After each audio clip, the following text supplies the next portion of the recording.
জুলাইয়ের ক্রেডিট নিয়ে একটি ক্রেডিটবাজি নগ্নভাবে আমরা দেখেছি। এটা আসলে কাম্য ছিল না কোনোভাবেই। জুলাইয়ের যদি ক্রেডিট যদি দিতে হয়, সবচেয়ে বড় ক্রেডিটের দাবিদার যারা শহীদ হয়েছে। সে জায়গা থেকে আমার আসলে পারপাসটা শুধু কোঠার জন্য না। তাও তো এটা ব্যক্তির স্বার্থের জায়গায় আমি আটকে থাকতাম। জগদ্দল পাথর বুকে চেপেছিল, এখন স্বাধীন হয়েছে, এখন আমি উল্লাস করলে কোনো বাধা নেই। যারা জুলাই অংশগ্রহণ করেছে তারা আসলে কিছু পাবে। এই টেনডেন্সি নিয়ে কিন্তু একটি মানুষ আন্দোলনে যায়নি। ২৪-এর সাথে যায় জাস্ট একটা কথায়। এক কথা হচ্ছে ২৪ নতুন বাংলাদেশ, নতুন সুযোগ, নতুন সম্ভাবনা। যদি আমরা ব্যবহার করতে পারি ইতিবাচকভাবে, তাহলে আসলেই বাংলাদেশ ঘুরে দাঁড়াবে। সিলি ম্যাটার, কাজের বুয়া, সেও তার অধিকারের জন্য রাজপথে আন্দোলনে আসছে। ইতিহাসের কিছুদিন শুধু ক্যালেন্ডারের পাতায় সীমাবদ্ধ থাকে না, হয়ে ওঠে একটি জাতির আত্মপরিচয় ও সংগ্রামের প্রতীক। তেমনি একদিন ৩৬ জুলাই, যেদিন আমাদের মনে করিয়ে দেয় সাহস, আত্মত্যাগ এবং পরিবর্তনের অদম্য আকাঙ্ক্ষার কথা। সেই স্মৃতিতেই ধারণ করতেই মেলনের সৌজন্যে সোনালী নিউজের বিশেষ আয়োজন স্মৃতিতে জুলাই। আজকের এই আয়োজনে বিশেষভাবে যুক্ত হয়ে আছেন জুলাই সংগঠক ও জাতীয় যুব স্বেচ্ছাসেবক পুরস্কারপ্রাপ্ত তরুণ মোহাম্মদ খালিদ সাইফুল্লাহ। আপনাকে স্টুডিওতে স্বাগত জানাচ্ছি। অনেক অনেক ধন্যবাদ। কেমন আছেন? আলহামদুলিল্লাহ, ভালো আছি। আমাদের এই বিশেষ আয়োজনে আছে জুলাই নিয়ে। যেহেতু আমি জুলাই নিয়ে আপনাকে প্রশ্ন করতে চাই, জুলাইয়ের সব থেকে স্মরণীয় দিন কোনটি ছিল? সবচেয়ে স্মরণীয় দিন বলতে যে স্মৃতিতে ভেসে আছে সেটি হচ্ছে আবু সাইদের প্রসারিত হাত, অর্থাৎ ১৬ই জুলাই। এটিকে বলতে পারি আমরা এই আন্দোলনের টার্নিং পয়েন্ট। যেদিন থেকে মানুষ তার জীবনের থেকেও সবচেয়ে বড় একটা গোলে পৌঁছে গিয়েছে, যে জীবন দিয়ে হলেও আমাদের এই গোলটা অর্জন করতে হবে। আপনার কিভাবে এই জুলাইয়ের সাথে আপনি সংযুক্ত হলেন? জুলাইয়ের সাথে সংযোগ বললে বলতে হবে জুলাইয়ের আগে থেকে আমি সংযুক্ত। ২০১৮ সালের পর থেকে যে আন্দোলনটা মূলত আ রাস্তায় যে তরুণরা নেমেছিল নিরাপদ সড়কের দাবিতে, সেই জায়গায় আমি একজন সংগঠক ছিলাম। সে জায়গা থেকে আসলে যে বিগত যে রেজিম ছিল, ফেসিবাদী যে আমল, তখন থেকে এই যে নিষ্পেষণের যে জায়গাটা আমরা দেখতেছি, চারদিকে মানুষ জুলুমের শিকার হচ্ছে। সেই জায়গা থেকেই এই শাসনের প্রতি আমাদের একটি ক্ষোভের জায়গা ছিল। তখন যে ইস্যুগুলো সামনে আসতো সে জায়গায় আমরা কিছু রেসপন্স করতাম আমাদের দিক থেকে। তার এই ধারাবাহিকতা যখন জুলাই চলে এসেছে তখন আমি সরাসরি সংযুক্ত হই। আ ঘটনাটি হচ্ছে ১০ জুলাই চট্টগ্রামে এই আন্দোলনে সরাসরি আমার সংযোগ হয়। আপনি এই জুলাইয়ের মাধ্যমে যেহেতু একটা বার্তা দিতে চেয়েছেন, আপনার বার্তাটা কি শুধু কোটা আন্দোলনকে নিয়ে ছিল কিনা? আমি বলব না শুধু কোটা আন্দোলনের জন্য ছিল না। কারণ ব্যক্তিগতভাবে আমার সিদ্ধান্ত ছিল যে আমি কখনো সরকারি চাকরিতে আবেদন করব না। সে জায়গা থেকে আমার আসলে পারপাসটা শুধু কোটার জন্য না। তাও তো এটা ব্যক্তির স্বার্থের জায়গায় আমি আটকে থাকতাম। আচ্ছা, ঠিক আছে। আপনার যেটা বিশেষভাবে আমরা জেনেছি যে ১৬ জুলাইয়ের পরে রংপুরের আবু সাঈদ যেন এই যুগের নুরুল দিন, এরকমই একটা বার্তা আমাদের বার্তাতে প্রকাশিত হয়েছিল ১৭ জুলাই। আমি যদি ভুল না করে থাকি, ১৭ জুলাই প্রকাশিত হয়েছিল। এই যে এত সুন্দর একটা প্রতিবেদন আপনার হাইলাইট হওয়া, এটা কিভাবে আর কেনই বা আপনি লিখলেন এই ব্যাপারটাকে নিয়ে? এটার পিছনের গল্পটা কি? আ মানে আমরা যদি শিক্ষা নিতে চাই তাহলে ইতিহাসের দিকে আমাদের বারবার ফিরে যেতে হয়। যখন আবু সাঈদের প্রসারিত হাত, তার যে সাহসিকতা আমরা দেখেছি, এই সাহসিকতার সাথে আমি যখন ইন্টারে পড়েছি একটি কবিতা ছিল। আ সে জায়গায় আ ভালোভাবে আমরা আমাদের একাডেমির সাথে আমি কিছুটা মেলানোর চেষ্টা করেছি। নুরুল দিনের যে সাহসিকতা যেটি আমি গদ্যতে উঠে এসেছে, সে জায়গায় ছিল ব্রিটিশ বিরোধী আন্দোলনের যে সংগ্রাম, সেই সংগ্রামের আ জায়গা থেকে কিন্তু রংপুরের যে নুরুল দিন ছিল, তার সাথে রংপুরে আবু সাঈদের একটা ভালো দারুণ মিল আছে। আমার মনে হয়েছে এই সময় আমি একজন লেখক হিসেবে আমি যদি এই বিষয়টাকে সামনে নিয়ে আসি, আমার মনে হয় আন্দোলনে এটি একটি প্রেরণা যোগাতে পারে নতুন করে। কারণ যুগে, যুগে কিন্তু সাহসীরাই সামনে আসে। কিন্তু আমরা যারা আছি সমাজে, আমরা যদি এটাকে ফোকাসে না নিয়ে আসতে পারি, এটাকে পোর্ট্রে না করতে পারি, এটাকে যদি সাহসের আইকনিক একটা জায়গায় পৌঁছাতে না পারি, তাহলে কিন্তু আন্দোলনটা আসলে সামনে এগিয়ে যাবে না। আমার মনে হয়েছে সেই জায়গা থেকে যে ইতিহাসের সেই যে পাঠ বা শিক্ষাটুকু যদি আমরা এখানে রিলেট করতে পারি, আমি এটাকে সামনে ফুটিয়ে তুলতে পারি, তাহলে মনে হয় এই সাহসী জার্নিটা আরো দীর্ঘায়িত হবে। সেই জায়গা থেকে তার ইতিহাসটাকে নতুন করে নিয়ে আসা এবং পত্রিকায় সম্পাদকীয় বিভাগে পাবলিশড করা। আচ্ছা, আপনার সংগঠনের জায়গাটা সেটা তো ঝালকাঠিতে ছিল। হ্যাঁ, আমার হোম ডিস্ট্রিক্ট ঝালকাঠি। সেই জায়গায় আমি বেড়ে উঠেছি। আগে কিছু সামাজিক কর্মকাণ্ড অন্যান্যর সাথে আমার যুক্ত ছিলাম আরকি। আর ঝালকাঠিতে আপনার হচ্ছে তৎকালীন যে সরকারের সবচেয়ে প্রভাবশালী নেতাদের মধ্যে একজন ছিলেন আমির হোসেন আমু। তার এই এলাকায় যে জুলাই সংগঠিত করলেন, আপনি নেতৃত্ব দিলেন, কতটা বাধার সম্মুখীন হতে হয়েছে আপনাকে? আ সেই দিনগুলোর কথা যদি মনে করি যে আওয়ামী লীগ নেতৃত্বে জোট ছিল।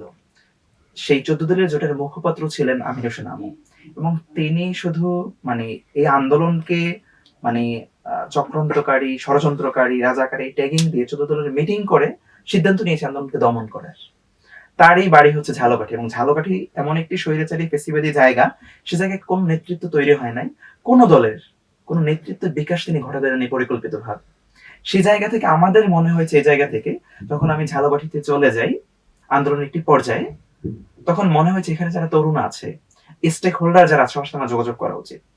আমি জাতীয়তাবাদী দলের ছাত্র সংগঠন ছাত্র দলের যে ভাইরা ছিল, সরকারি কলেজের সভাপতি, আমার উপজেলা সভাপতিদের সাথে যোগাযোগ করি, ছাত্র শিবির ভাইদের সাথে যোগাযোগ করি। আমি মাদ্রাসা ব্যাকগ্রাউন্ড, আমার মাদ্রাসা অ্যালামনাই আছে, তাদের সাথে যোগাযোগ করি। স্কুলের যারা ছিল সবাইকে মেসেঞ্জার গ্রুপ, হোয়াটসঅ্যাপ গ্রুপ, এই যে সামাজিক যোগাযোগ মাধ্যম, এর মাধ্যমে আমরা একত্রিত করি।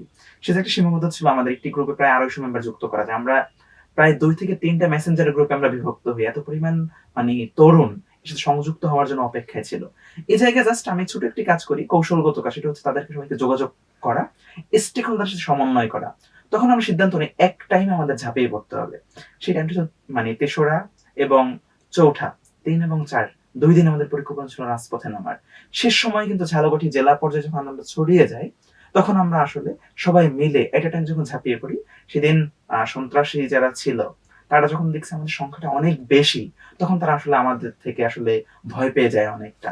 তখন আসলে যে যত বড় নেতা হোক না কেন, রাজপথে যখন জনমানুষ নেমে যায়, মানুষের একটা সমর্থন থাকে, তখন তাদের তো আসলে নৈতিক জায়গাটা অনেক দুর্বল থাকে, তখন তারা আসলে সাহস হারিয়ে ফেলে। ঝালকাঠিতেও ব্যাপারটা এমন হয়েছে যে ছাত্র এবং যারা সংগঠক আমরা সবাই মিলে যখন রাজপথে এসেছি, তখন আমাদের সংখ্যাটা অনেক বেশি ছিল। এবং আবু সাঈদ, মুগ্ধ থেকে শুরু করে তখন তো আসলে লাশ আর লাশ, চারিদিকে রক্ত। তখন আমাদের সাহসিকতার জায়গাটা এত উপরে গিয়েছে, তখন কি হবে না হবে পিছনে ফিরে তাকানোর কোনো সময় ছিল না। আমাদের একমাত্র লক্ষ্য এই রেজিমকে হটাতে হবে। আমাদের আসলে যেকোনো মূল্যে আমাদের সফল হতে হবে। মাঠ পর্যায়ে আপনি কবে থেকে আর মাঠ পর্যায়ে আপনি কবে থেকে সংযুক্ত হয়েছিলেন?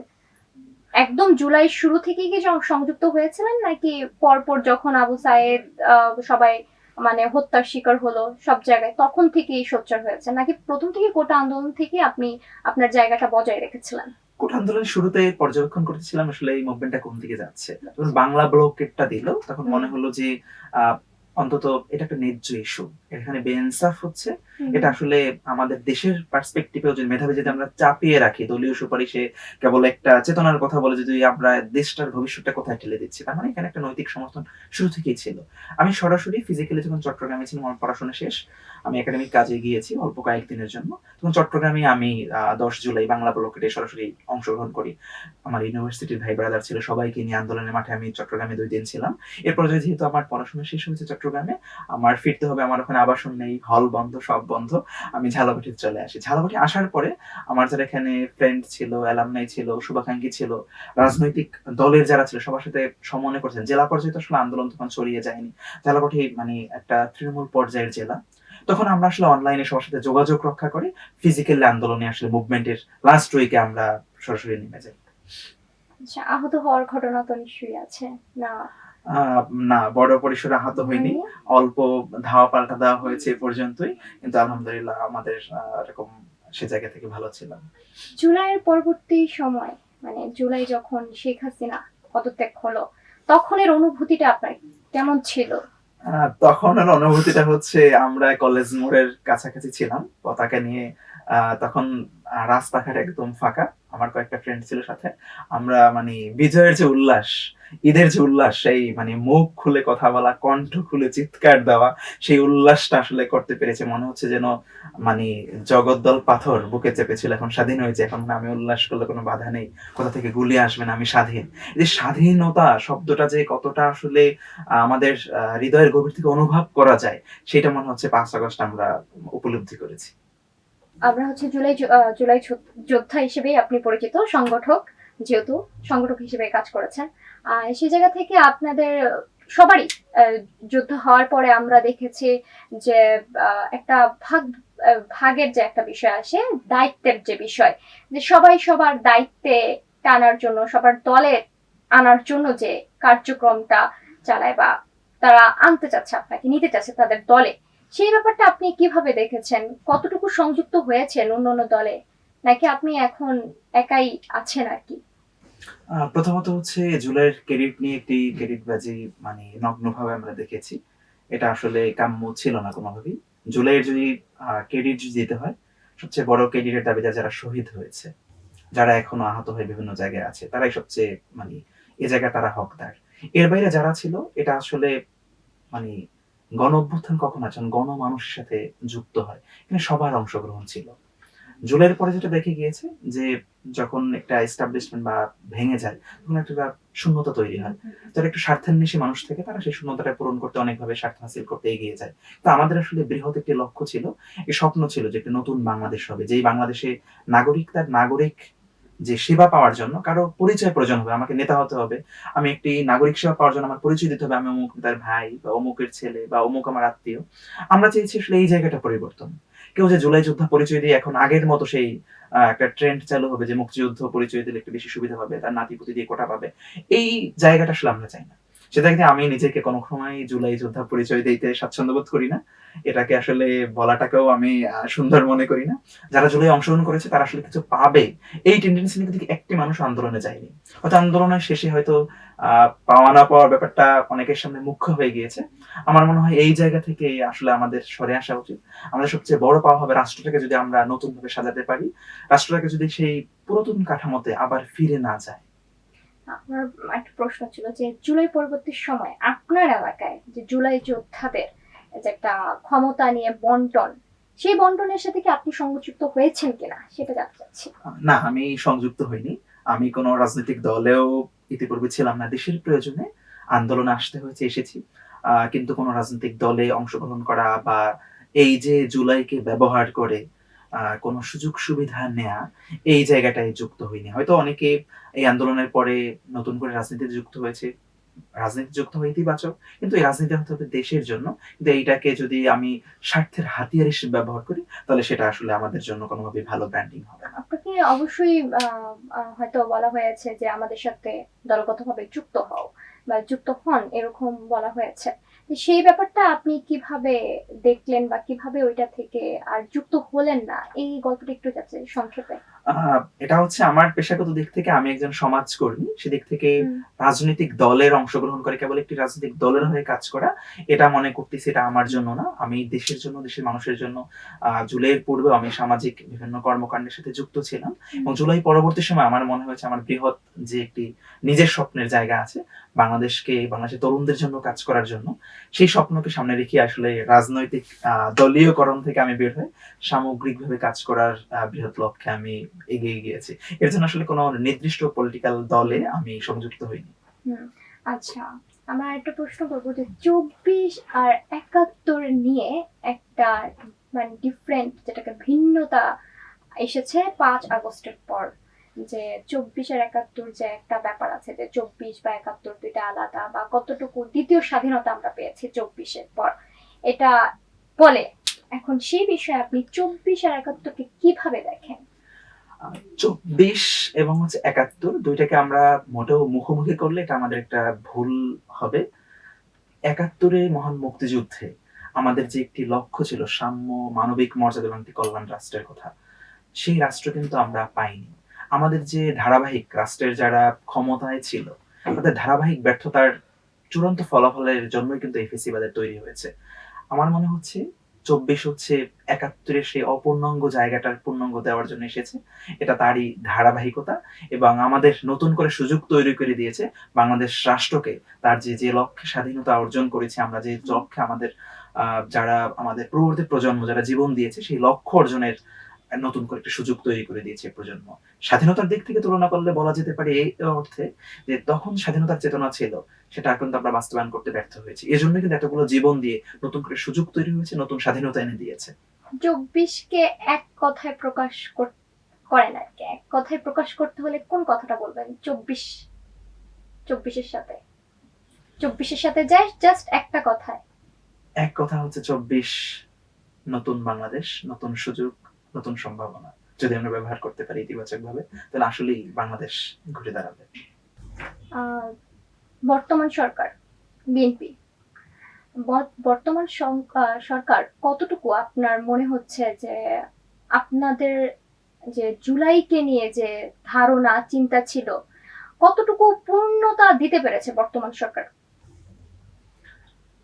বর্তমান সরকার কতটুকু পূর্ণতা দিয়েছে পুরোপুরি উম, মানে ফলাফল আমি বলতে পারবো না, কারণ তারা এখন পর্যন্ত 6 মাস পূর্ণতা পায়নি।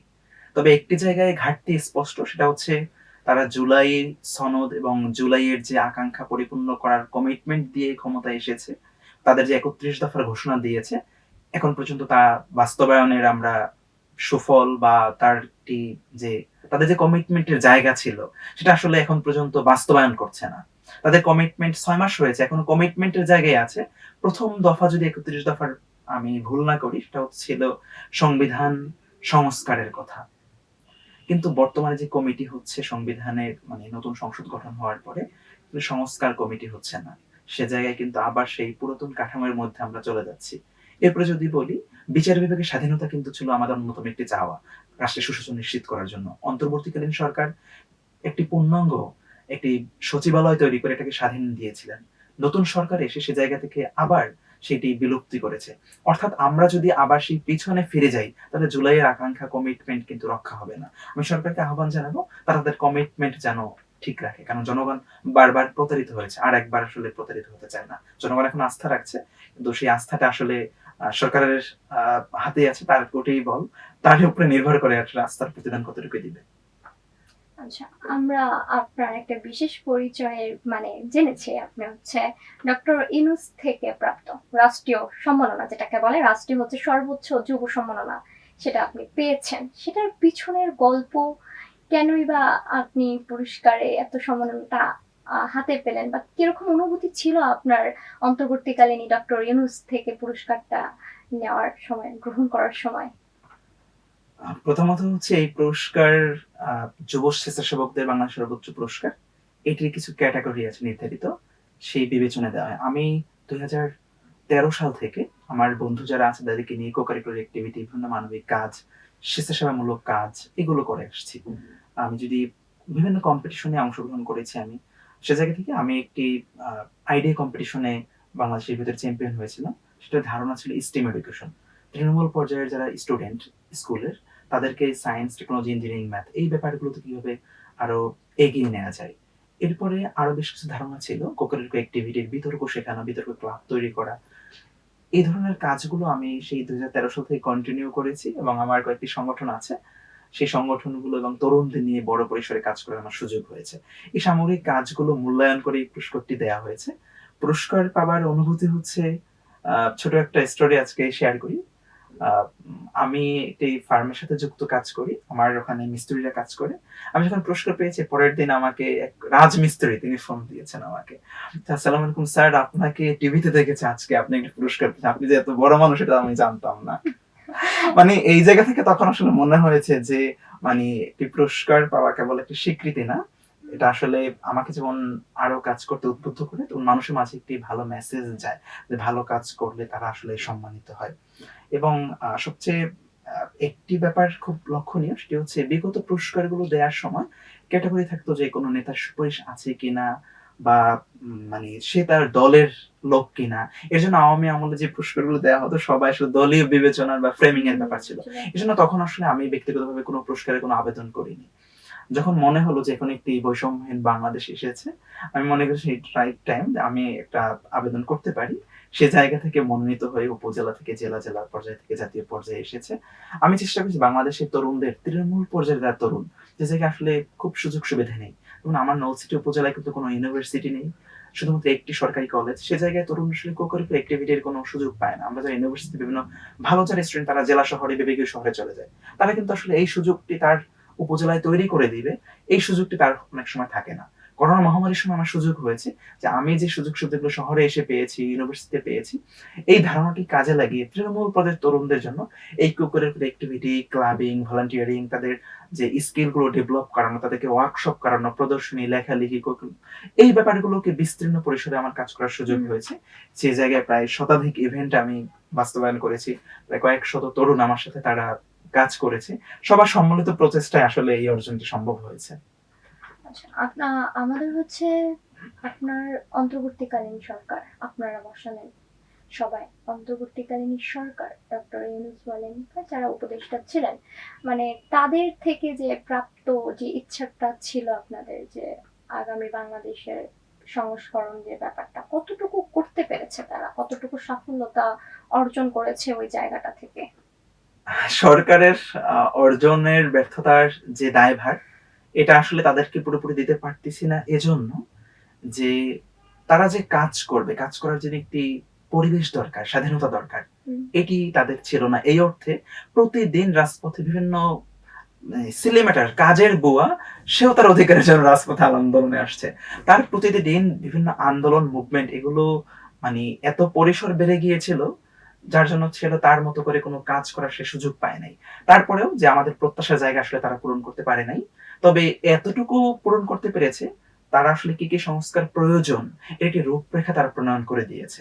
সবশেষ জুলাই সনদের ভিত্তিতে সবগুলো রাজনৈতিক দলকে যে এক টেবিলে আনানো যায়, তাদেরকে নিয়ে একটি সিগনেচার করানো যায়, এই কাজটি তারা আসলে করতে সক্ষম হয়েছে। কারণ বিগত রেজিমে দেখেছি মানে সরকারি দল বিরুদ্ধে আদার্স দল তারা এক টেবিলে বসবে এমন কোনো রাজনৈতিক পরিবেশ কিন্তু ছিল না। এই জায়গায় সবগুলো দলকে একটি প্ল্যাটফর্মে নিয়ে আসা, দেশের প্রয়োজনে কি, কি সংস্কার প্রয়োজন তাদের থেকে রূপরেখা নিয়ে একটি ফাইনাল রূপরেখা বা পরিকল্পনা, সামগ্রিক পরিবর্তনের একটি কাঠামোগত পরিকল্পনা এখানে দিয়েছে। এই জায়গা থেকে তারা সফল। আর তাদের ব্যর্থতার জায়গা হচ্ছে তারা আসলে রূপরেখা দিয়েছে কিন্তু বাস্তবায়ন করে যেতে পারেনি। আংশিক বাস্তবায়ন করেছে। আমার মনে হয় এই বাস্তবায়নটা যদি আরো বেশি করতো, বাংলাদেশ বেশি উপকৃত হতো। আচ্ছা, আমি সংক্ষেপে একটু এনসিপির ব্যাপারে জানতে চাচ্ছি। এনসিপি কে নিয়ে যে আপনাদের চিন্তা ভাবনা, কতটুকু এনসিপি নিজের জায়গা থেকে নিজেকে দল হিসেবে জুলাইয়ের পরবর্তী নতুন মুভ যাকে বলা হয় এনসিপি, কিভাবে দাঁড় করাতে পেরেছে, কতটুকু কি করতে পারছে, যদি সংক্ষেপে একটু বলতেন। আমার মনে হয় এনসিপির রাজনীতি সোশ্যাল মিডিয়ায় ঢাকার ভিতরে আটকে আছে। কারণ আমি যদি তৃণমূলে তাকাই আমার ঝালকাঠি জেলায় তাদের কোনো কর্মসূচি নেই। তাদের কোনো স্ট্রাকচার যেটা বলি সাংগঠনিক স্ট্রাকচার সেটি একদম ভঙ্গুর। এবং কোনো, কোনো জায়গায় আওয়ামী লীগের যে পুনর্বাসনের যে অভিযোগ এটি কোনো জায়গায় আসলেই সত্য। তারা আসলে আমার মনে হয় তারা তাদের সংগঠনকে ঢেলে সাজানো উচিত। যারা জাতীয় নেতৃত্ব হয়ে এসেছে তাদের আসলে তৃণমূলে প্রচুর পরিমাণে যাওয়া উচিত। তাদের এই ৫ বছরে কাঠামোগত জায়গায় তাদের একটা স্ট্রাকচার দাঁড়া করানো উচিত। এবং তারা যে ভীষণ নিয়ে জুলাইকে নিয়ে রাজনীতি দাঁড়া করাচ্ছে, আমার মনে হয় এর পাশাপাশি যে একটি আইডিওলজির জায়গাটি আরো সুন্দরভাবে একটি ফ্রেম বন্দি করা উচিত। তাদের এখন পর্যন্ত কোনো গঠনতন্ত্র লিখিতভাবে নেই। আমি যদি তাদের স্টাডি করতে চাই সেটা কিন্তু পাচ্ছি না। তাদের এখন পর্যন্ত পূর্ণাঙ্গ কোনো কাউন্সিল করে কমিটি বা তাদের যে হায়ারার্কি যে মডেল এটা কিন্তু এখনো পরিপূর্ণ না। তাদের অর্থনৈতিক যে একটি রূপরেখা, একটি দল, রাজনৈতিক দল কিভাবে চলবে, এর স্বচ্ছতা জবাবদিহিতার জায়গা তারা মুখে বারবার বলছে। কিন্তু তার অর্থনৈতিক একটি মডেল কিন্তু তারা সৃষ্টি করতে পারে নাই। আমরা যে বিগত রাজনৈতিক দলগুলো দেখেছিলাম ট্রেডিশনাল পলিটিক্স যেটাকে বলতেছি আমরা, সে জায়গা থেকে আমরা এনসিপির বয়ান হচ্ছে নতুন বন্দোবস্ত। আসলে নতুন বন্দোবস্ত কতটা আসতে পেরেছে এই প্রশ্ন তাদের কাছে থাকে। আমি আসলে নতুন বন্দোবস্তের খুব বেশি কিছু দেখছি না। তারা হয়তো আওয়ামী লীগ, বিএনপি, আদার্স যে ৫টি দল সেই ট্রেডিশনাল রাজনীতি ধাবিত হচ্ছে। আমার মনে হয় তাদের এই জায়গা থেকে তাদের যে কমিটমেন্টের জায়গা ছিল নতুন বন্দোবস্তের রাজনীতি, সেই রাজনীতির দিকে আসলে এগিয়ে যাওয়া উচিত।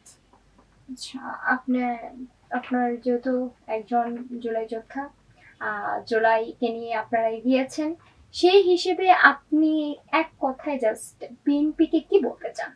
বিএনপির জন্য কি একটা বার্তা থাকবে আপনার একজন সাধারণ মানুষ হিসেবে?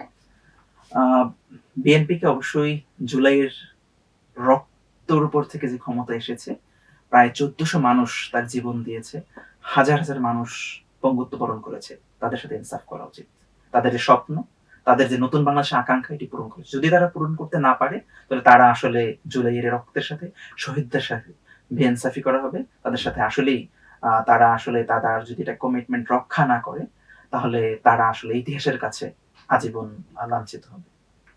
এনসিপি এনসিপি কে কি বলতে চান, কি বার্তা দিতে চান? এনসিপির উচিত জুলাইয়ের যে কমিটমেন্ট তাদের ছিল, নতুন বন্দোবস্ত, সেই নতুন রাজনীতির দিকে ফিরে যাওয়া, কোনোভাবেই ট্রেডিশনাল পলিটিক্স বা পাওয়ার পলিটিক্সের দিকে মুভ না করা। আর জামায়াত, জামায়াতের ব্যাপারটাতে কি বলতে চান আপনি? জামায়াতের ইসলামের তারা মানে মাঝে মাঝে হীনমন্যতায় ভোগে। তারা কি ইসলামী দল নাকি তারা গণতান্ত্রিক দল? তাদের জায়গায় তাদের কর্মী, তারা সমর্থক সবাই, তাদের মনে হয় তাদের অর্গানাইজেশনাল যে স্ট্রাকচার আছে এই জায়গাটায় আসলে পরিবর্তন আনা উচিত। তাদের রাজনীতি ধারাটা আমার দিক থেকে তারা হীনমন্যতায় ভোগে, মুক্তিযুদ্ধের পজিশন নিয়ে হীনমন্যতায় ভোগে, ইসলামিক নন ইসলামিক এই বাইনারিতে তারা মানে হীনমন্যতায় ভোগে, এবং তাদের মনে হয় যে পলিটিক্যাল স্ট্যান্ডটা আরো একটু ক্লিয়ার হওয়া উচিত, না হয় তাদের দলকে, তাদের অর্গানাইজেশনে যারা আছে তারা আরো দীর্ঘদিন আহ, এই বিতর্কের থেকে বের হতে পারবে না। শেষ প্রশ্ন করার আগে আমরা আপনার কাছে জানতে চাই, আমরা 5টা নাম দিব ব্যক্তিবর্গের, আপনি এক কথায় তাকে বর্ণনা করবেন, ঠিক আছে? নাহিদ ইসলাম। আসল মাস্টার মাইন্ড, তার রাজনীতি, উপস্থিত বুদ্ধি এবং যেভাবে ভাব গম্ভীরতা দরকার, তাকে নিয়ে নতুন বাংলাদেশের স্বপ্ন দেখি। হাসনাত আব্দুল্লাহ। স্পষ্টবাদী, কিন্তু তাকে তার নিজের ব্যাপারে আরো সচেতন হতে হবে। আসিফ মাহমুদ সজীব ভাইয়া। রাজনৈতিক বুদ্ধি, বোঝাপড়ার জায়গায় আগামী দিনে এনসিপি সম্পদ। তারেক রহমান। তারেক রহমান সম্ভাবনার জায়গা, বাংলাদেশের ভবিষ্যৎ তারেক রহমানের ভবিষ্যতের সাথে অনেক অংশে জড়িয়ে আছে। স্বরাষ্ট্রমন্ত্রী সালাউদ্দিন আহমেদ। খুবই কৌশলী মানুষ, তার কৌশলের সামনে তাকে বোঝাটা অনেক অংশে দায়, কারণ তার কথা, কাজ বা কৌশলী অবস্থান, বিশেষ করে সাংবিধানিক ব্যাপারগুলো, কথা, কাজ, ব্যাখ্যার সাথে তার এই কৌশলের কাছে বাংলাদেশ হেরে না যায়, ভয় পাই অনেক সময়। শেষ করছি আমাদের বিশেষ আয়োজন স্মৃতিতে জুলাই। আপনাকে অসংখ্য ধন্যবাদ আমাদের স্টুডিওতে আসার জন্য, এত সুন্দর একটি সময় আমাদের উপহার দেওয়ার জন্য আপনাকে অনেক ধন্যবাদ। আগামী পথের জন্য আপনাকে অনেক শুভকামনা। শুক্রিয়া, আমাকে আমন্ত্রণ জানানোর জন্য শুক্রিয়া। একটি বিশেষ আয়োজনে আমাদের সময় দেওয়ার জন্য মেলনার সৌজন্যে একটা ছোট্ট একটি উপহার আপনার হাতে তুলে দিতে চাই। আচ্ছা।